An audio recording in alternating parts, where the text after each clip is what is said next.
Lecture 6, Confucius, in Praise of Sage Kings.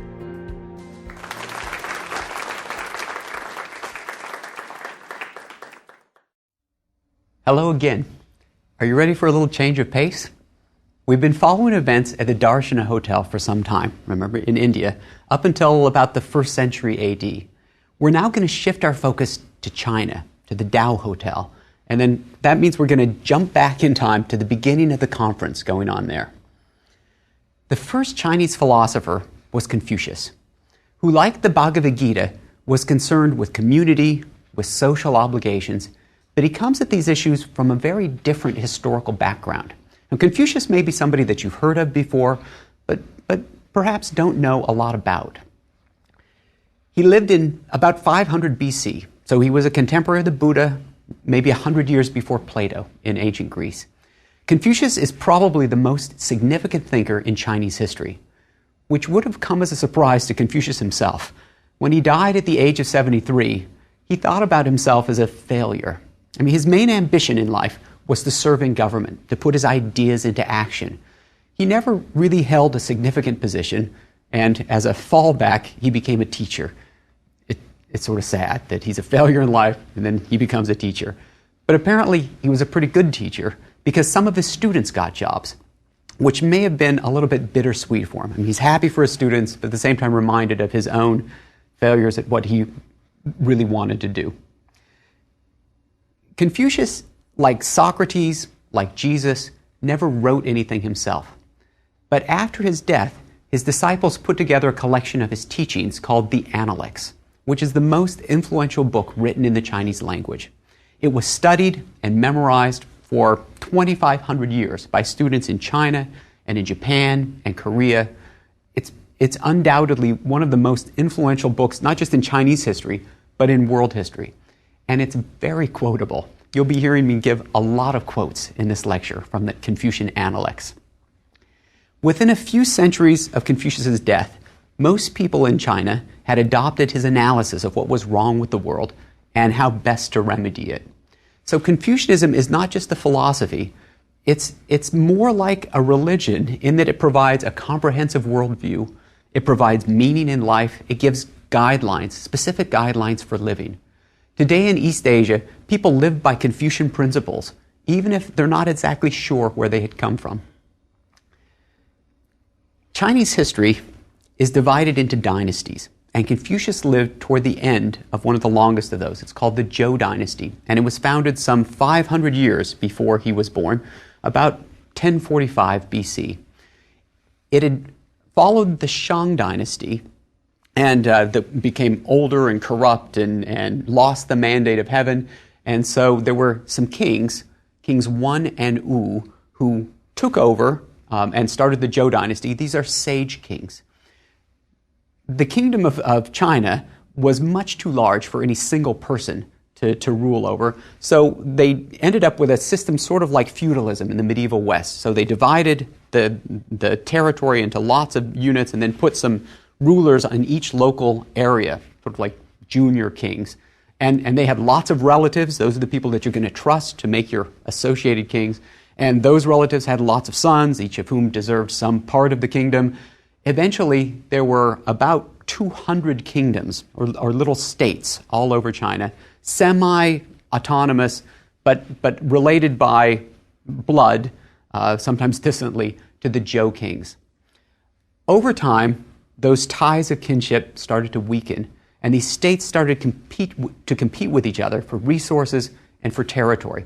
And by competition, I mean warfare. I mean, they're starting to fight with each other, to take each other over, to annex each other.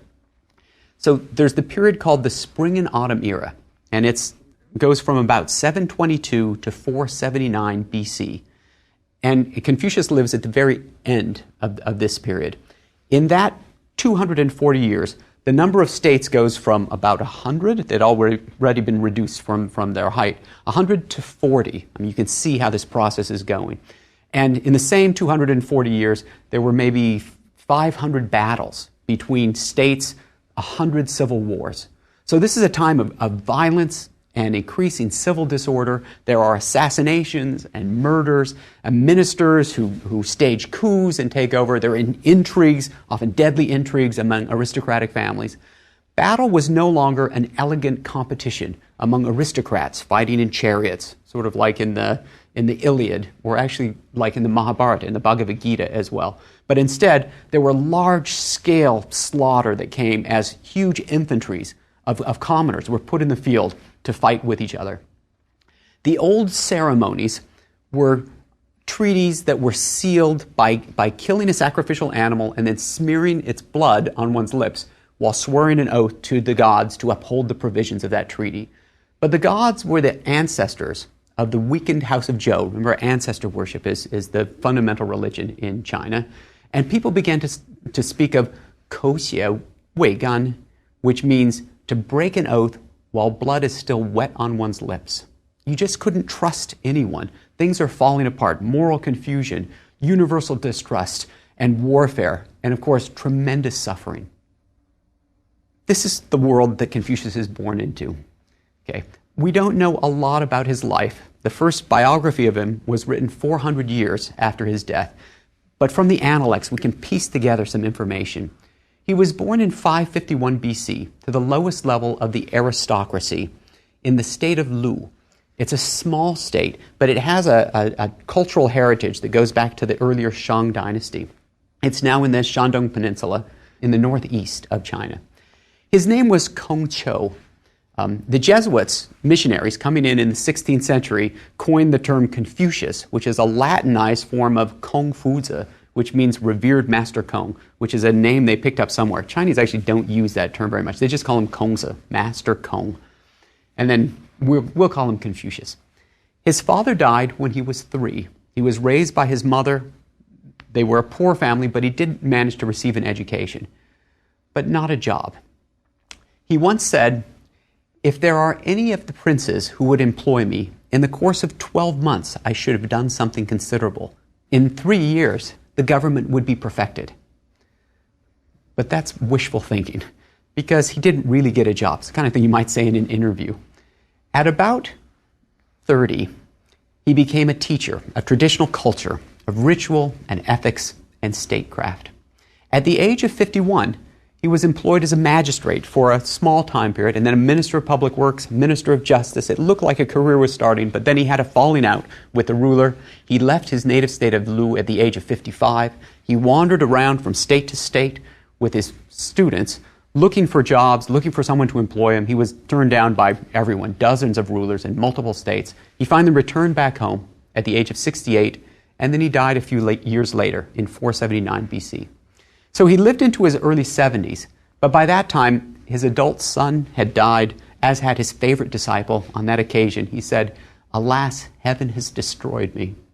Confucius probably thought that that was about the end of it. But we have a book called the Analects. That's the Greek word for selections. The Chinese term 论语 is more like conversations. So after his death, you can imagine his students sitting around saying, "Do you remember once Confucius said this or that?" And then they said, "We're getting older. We should write that down before it's all lost with us." So they put together this book. It consists of 500 brief quotations or anecdotes that are arranged into 20 books. They call them books, but they're chapter-length books. The whole thing isn't that long. Scholars today still argue about how this book, the Analects, came together. It was probably put together over several centuries. There were additions and revisions. But for our purposes now, we'll take the collection as a whole, as it was known in Imperial China. You can read it in an afternoon. It's not that long. When you open it up, you'll find this odd fortune cookie kind of format. Let me give you some examples. The very famous first lines of it say, the master said, they'll talk about the master, it's always Confucius. The master said, "Is it not a pleasure, having learned something, to try it out at due intervals? Is it not a joy to have friends come from afar? Is it not gentlemanly not to take offense when others fail to appreciate your abilities?" He had some personal experience with the last one, right? He felt fairly unappreciated. These are rhetorical questions, right? The answer is going to be yes to these, but they do focus one's attention. Even now, When I have friends that show up at my house, they pull into the driveway after a long trip, I think, is it not a joy to have friends come from afar? Of course it is. Another quotation. These are almost at random. The master said, "Learning without thought is pointless. Thought without learning is dangerous." Let's do another one. The master said, "Zilu," he's speaking to one of his students, "shall I teach you what knowledge is? When you know a thing, to hold that you know it. And when you do not know a thing, to allow that you do not know it. This is knowledge." Actually, Plato says something sort of like that. To know what you don't know is the beginning of knowledge. These are very practical, concrete sorts of suggestions rather than a theoretical, systematic philosophy. Basically, Confucius is answering questions. And sometimes in the Analects, we get the question, sometimes we just get the answer without the question. There are also some stories about Confucius that are thrown in there, some sayings of his disciples, and the topics are all mixed up. They're not thematic at all. And Confucius was a teacher. So sometimes the same question is asked by different students, and you'll get different answers. Now, I'm not sure this is because Confucius is being inconsistent or had forgot what he said before. I think he's addressing the particular needs of particular students. So some of them he urges forward, and others he tries to hold back a little bit. But you can imagine how frustrating this might have been for students to hear all of these different answers to questions. One of his students, Zigong, once asked, "Is there one single word that can serve as a principle of conduct for life? Right? Just give me one thing that I can focus on." And Confucius replied, "Perhaps the word reciprocity will do it. Do not do unto others what you do not want others to do unto you." I'm not saying that Jesus stole that, but Confucius was there first by about 500 years. All right, so you've got all of these nice sayings, slogans, aphorisms. Do they add up to a coherent social vision? And I believe that they do. The problem Confucius was facing was the breakup of society, violence, lawlessness, and his answer was to return to the morality of the past, that of the sage kings of the early Zhou dynasty. So social standards come from sages, from wise men, rather than from revelation or from innovative thinking. Confucius himself said, "I'm a transmitter, I'm not an innovator." Confucius didn't exactly found a school of philosophy, even though we call it Confucianism. That's not what they call it in China. He belonged to a scholarly movement that's called Ru, so we might call it Ruism, which preserved ancient texts and ceremonies. Even today, the Chinese term for Confucianism is Rujia, the school of the Ru, and Ru means something like ritual specialists or classicists. But Confucius was the most prominent figure within that tradition, and this matters because they were masters of traditional music and dance. So Confucius talks about harmony and learning by doing and by example. And those examples he's going to find in family and in the government. So I'm going to be more systematic than Confucius is in the Analects, and I will give you 5 major themes that can be found there. So the first one is education. If you want to return to the morality of the past, you need to know about the past. So you need to know something of history. You need to know something of literature, sort of traditional works that have been passed on, especially the 5 Confucian classics. The Ru school sort of adopted these ancient Chinese texts and made them their own. They include the venerated documents, the classic of poetry, the Spring and Autumn Annals, that was a history of Confucius' native state of Lu, the Record of Ritual, and the Classic of Change, which some of you may know as the I Ching. It's a divination manual. Confucius is doing a little bit like what the Upanishads did in developing ideas in the Vedas. He's sort of taking these traditional texts and developing ideas within them. So education was the first principle. The second is moral government. Here's a quote. Ji Kang, who was a ruler, was distressed about the number of thieves in his state, and he inquired of Confucius how to do away with them. Confucius said, "If you yourself, sir, were not covetous, although you should reward them to do it, they would not steal." Right? He basically says, if you want your people to quit stealing from each other, you should quit stealing from them. And you can imagine the response was, next, show me some other candidate for this job. Confucius once compared the rulers to the wind and the people to the grass. So whichever way the wind blows, the grass will bend. People will follow the example of their rulers. The third principle is ritual and music. Okay? The Chinese term is li, and it means ceremony, manners, etiquette, customs. The idea here is there are certain specified behaviors that will help you become a better person, that will channel emotions. So, for example, think about the death of a parent, which can be a very traumatic, heart-wrenching experience. People hardly know what to do with themselves. But we have a series of rituals where there's a viewing, there's a funeral, you put the casket into the hearse, everybody drives to the cemetery with their lights on. When you're doing those kinds of things, it gives you a way to channel, to focus those otherwise chaotic and overwhelming feelings. On the other hand, if when your parents die, your first response is, yes, now I get the house, which is completely inappropriate, going through those rituals might help you develop the right sorts of attitudes. But it's not just rule books. It's an adaptation. The scholar, the gentleman, will know how to harmonize these requirements. Lin Fang, one of his students, asked, what is the root of ritual? And the master said, big question. In ceremonies, prefer simplicity to lavishness. In funerals, prefer grief to formality. So a Confucian scholar is going to have some flexibility. The fourth theme is individual effort. He talks about run, which means benevolence, humaneness, goodness. It's sort of the culminating virtue. The Chinese character is the number two, or the character for two, alongside a piece that means people. It has to do with how people interact with each other. And he talks about a gentleman versus an inferior man. Here's some quotes. What the gentleman seeks is in himself. What the inferior man seeks is in others. Another. The gentleman agrees with others without being an echo. The small man echoes without being in agreement. Okay. So is Confucius conservative? I mean, he's looking back to this old ways of doing things. And there's an element of that. But there's also something new here, because he's saying that a gentleman is not just someone who's born into a noble family. That was the traditional definition.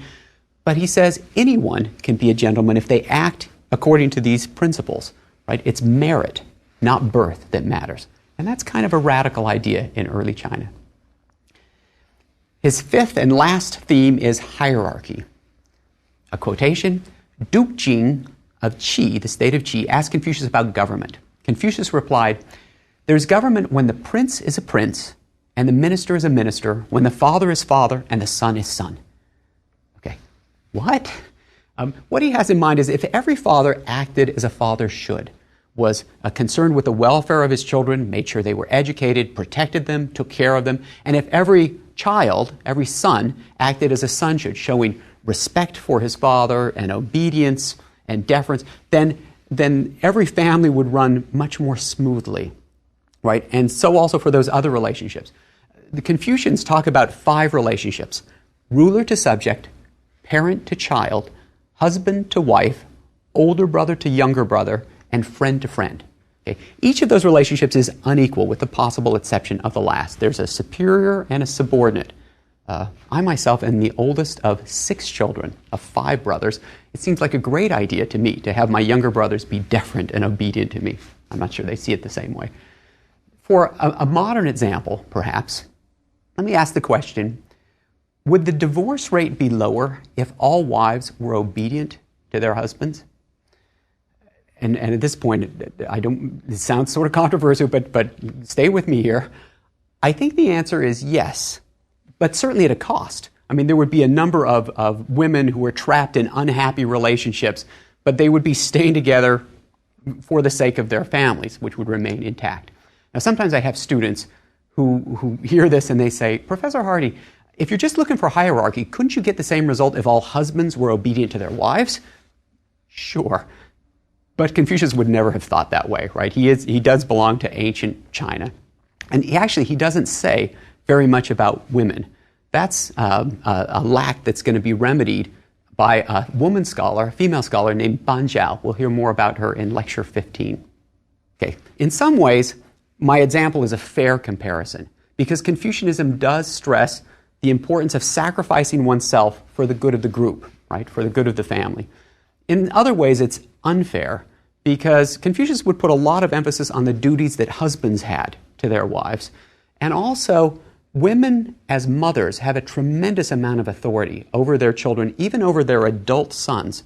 So in the end, age is a more important differential than gender. One of the most important moral obligations in Confucianism is filial piety. So this is respect for parents, but it's sort of an awkward term because we don't really have anything in English that captures the full extent of what this Chinese virtue is. This isn't just little children sort of obeying their parents. This is an adult virtue. So you're not just showing respect and obedience to your parents and taking care of them in their old age. Truly filial children, now we're talking about adults, will do everything to make their parents happy and will continue to follow the ways of their parents for at least 3 years after their parents have died. Indeed, they should be in mourning throughout those 3 years. Okay. And Confucius, of course, is going to give you very practical advice on how this should happen. I'm going to quote, "When his parents are alive, a son should not go far abroad. If he does, he should let them know where he goes." Another piece of advice, behave in such a way that your father and mother have no anxiety about you except concerning your health. He also says children should know how old their parents are at any time. Just for the record, as of today, my father is 73, my mother is 71. Okay. In Confucianism, hierarchy does not equal oppression. That's oftentimes the way we think about it. There's going to be this sort of natural clash between those above and those below. Instead, there are these they're hierarchical, but they're non-confrontational relationships. Think about, say, mentoring, where clearly there's a superior and there's a subordinate, but that relationship works harmoniously for the good of both parties. Or I think about my parents' marriage. My parents have a more traditional marriage than I have. When I was growing up, my father was the head of the house. What he said is what happened. But when I got a little older and started to look at how my parents actually interacted, I realized that my father never said, "This is what we're going to do," until he knew what my mother wanted to have happen. So who's in control of this relationship? It's hard to say, but it's not really about being in control. According to Confucius, we're not autonomous individuals. Our identities are defined by the web of relationships in which we live. So we're parents, we're children as well, we have siblings, we have a boss, perhaps you are a boss. The result of all of these 5 themes, remember, education, moral government, ritual, individual effort, and hierarchy, is a society that's spontaneously cooperative rather than being competitive or antagonistic. The model for government is the family rather than a legal contract about rights and responsibilities. The family is where we learn morality, which then can carry over into the wider world. Today in China, in my opinion, there hasn't been a strong tradition of rule of law. Things often get done by relationships, something called guanxi. There's also not a lot of room for rights or for privacy. Think about the one-child policy a few years ago. Even the most intimate decisions that a couple makes, the government is there. It's a very paternalistic government. But remember that in the Confucian ideal, paternalism is not necessarily bad. There are such a thing as a good father who cares about the well-being of his children. It depends on the morality of the rulers, whether this system works or not. Let me offer some general observations. Confucius doesn't put so much focus on rules and punishments as much as on instilling the proper attitudes and habits. So, a very famous quote says, "The master said, if you try to guide the common people with coercive regulations and keep them in line with punishments, the common people will become evasive and will have no sense of shame. If, however, you guide them with virtue and keep them in line by means of ritual, the people will have a sense of shame and will rectify themselves." Okay. So to apply that to, say, filial piety, if you want your people to show respect for their parents, you could require, payments to say, after your parents turn 65, you need to give them this much money every month. But then people will start to hedge on that. They'll say, yeah, but I gave my dad a gift and it was worth this much, or I took my mother to the grocery store 3 times and I'll figure out the gas. And if you give very specific rules, people will start to argue with the rules. Confucius says it's much better to give people the right sort of attitude. I live in the South now, and Confucius would love the custom of teaching your children to say yes, sir, and no, ma'am. And that respect that they would have for parents would extend to older people in general as well. Confucius wasn't entirely opposed to law and punishments. I mean, he, after all, was involved with government. But good rulers won't have to employ them very often. They'll more be able to guide their people through example. All right. When someone tells you, you should be moral in this way or that way, it's fair to ask, why? Why should I do that? And it's interesting what Confucius does not say.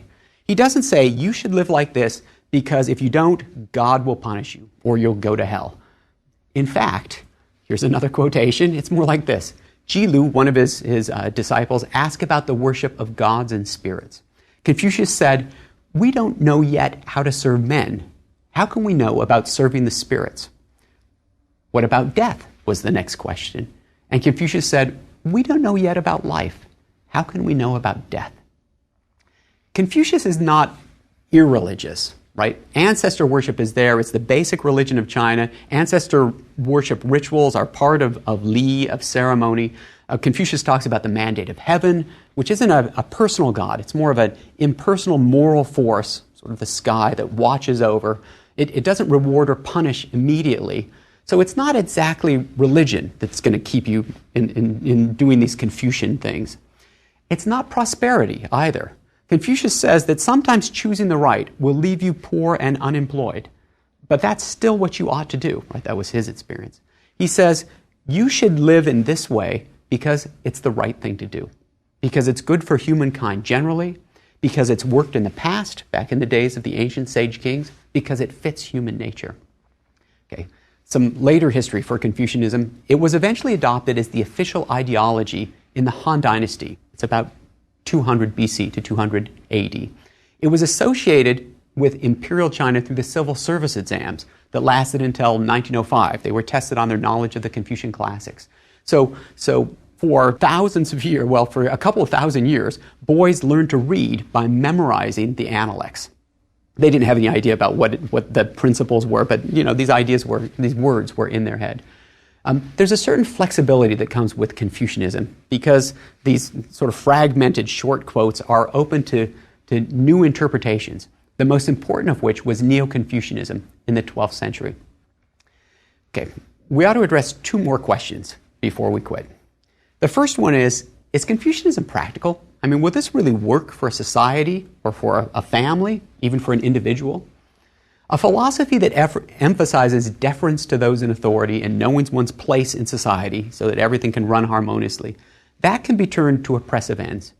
In late imperial China, Confucianism was associated with foot binding, with concubinage, with the inability of widows to remarry. Many people in the 19th century blamed Confucius for China's poverty and backwardness. This, I think, is a distortion. Originally, Confucianism was intended to allow all members of society to flourish, to reach their potential. Remember that status isn't necessarily fixed at birth.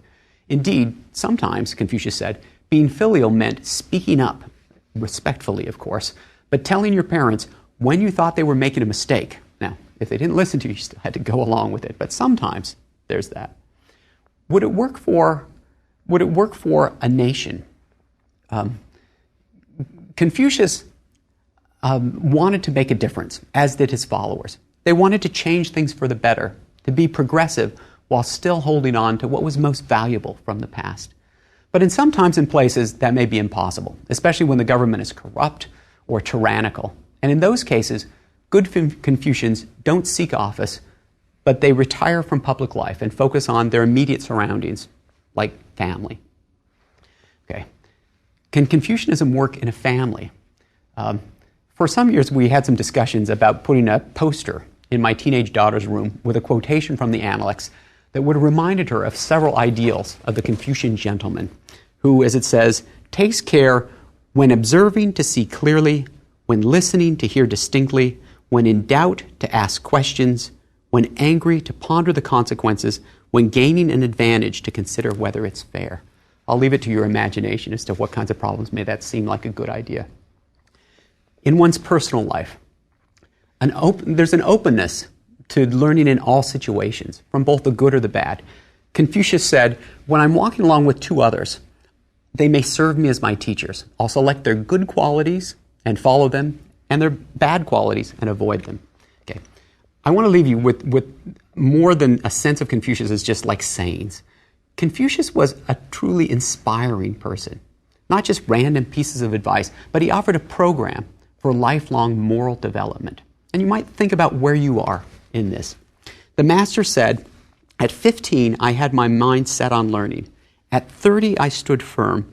At 40, I had no doubts. At 50, I knew the decrees of heaven. At 60, my ear was attuned. At 70, I could follow what my heart desired without transgressing what was right. What a lovely idea. I could follow my heart's desire without transgressing what was right. Imagine that you're facing a difficult decision, a moral dilemma. And if you're like me, you might be tempted to take the easy way out. You might be tempted to choose the path that's going to benefit you personally. But because of your moral upbringing, your integrity, thanks to the parents, because you're basically a decent person, you make yourself do what you know you should. What would it be like if your first natural impulse was to do the right thing? Another quotation. The Duke of Shi asked Zelu about Confucius. And this is what Zelu didn't have an answer. He went back and said, what should I have said? Confucius said, why didn't you tell him that I'm a person who forgets to eat when he's enthusiastic about something, forgets all his worries in his enjoyment of it, and is not aware that old age is coming on? Again, a lovely ideal. To be so engaged in what you love that your worries disappear, that you hardly notice that you're getting older. Confucius was not a dour moralist. He loved goodness. He enjoyed life. He exhibited an infectious enthusiasm for learning and teaching.